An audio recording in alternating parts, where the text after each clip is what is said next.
നമ്മുടെ ഗ്രാമർ ടോപ്പിക്കിലെ ചെറിയൊരു ഭാഗമാണ്. നമുക്ക് 1 മാർക്ക് ഉറപ്പായിട്ടും കിട്ടുന്നൊരു പാർട്ടാണ് നമ്മൾ പഠിക്കാൻ പോകുന്നത്.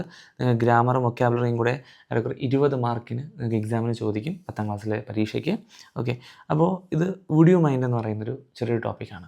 അപ്പോൾ ഇത്രയേ ഉള്ളൂ. ഇത് നിങ്ങൾക്ക് എവിടെ ഉപയോഗം വരുന്നതെന്ന് ചോദിച്ചു കഴിഞ്ഞാൽ, നമ്മളെ കോൺവെർസേഷൻ നമ്മൾ കംപ്ലീഷൻ ചെയ്യത്തില്ലേ, കോൺവെർസേഷൻ കംപ്ലീഷൻ. ഓക്കെ, അപ്പം അതിനകത്താണ് നമുക്ക് എന്ത് വരിക, ഇതിൻ്റെ യൂസ് വരിക. ഓക്കെ, അപ്പോൾ നമുക്ക് അതിനകത്ത് നിന്ന് 1 മാർക്ക് ഈ ഒരു സാധനം വെച്ച് എന്ത് ചെയ്യാൻ പറ്റും, നമുക്ക് മേടിക്കാൻ പറ്റും. ഓക്കെ, അപ്പം ഈ വുഡ് യു മൈൻഡ് വരുമ്പോഴത്തേക്കും നിങ്ങൾ സെൻറ്റൻസ് സ്റ്റാർട്ട് ചെയ്യുക വുഡ് യു മൈൻഡിലായിരിക്കും.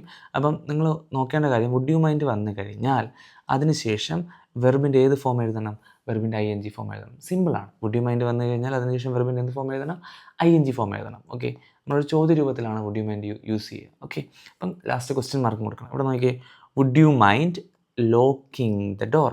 ഓക്കെ, ഇപ്പോൾ ഇവിടെ എന്താണ്, വുഡ് യു മൈൻഡ് വന്നു, അതിനുശേഷം ഞാൻ എന്താ ഉപയോഗിച്ചത്, ING ഫോമാണ്. അടുത്ത would you mind bringing me the book. Okay, ബ്രിങ്ങിൻ്റെ കൂടെ ഞാൻ എന്ത് ഉപയോഗിച്ചു, ING ഉപയോഗിച്ച് എന്താക്കി, ബ്രിങ്ങിങ് ആക്കി. അപ്പം വുഡ് യു മൈൻഡ് വന്നാൽ അതിനുശേഷം വെർബിൻ്റെ ഏത് ഫോമേ ഉപയോഗിക്കാവൂ, ING ഫോമേ ഉപയോഗിക്കാവൂ. ഇതെവിടെ ഉപയോഗം വരും, നമ്മുടെ കോൺവെർസേഷൻ കംപ്ലീഷനകത്ത് ഉപയോഗം വരും. ഓക്കെ.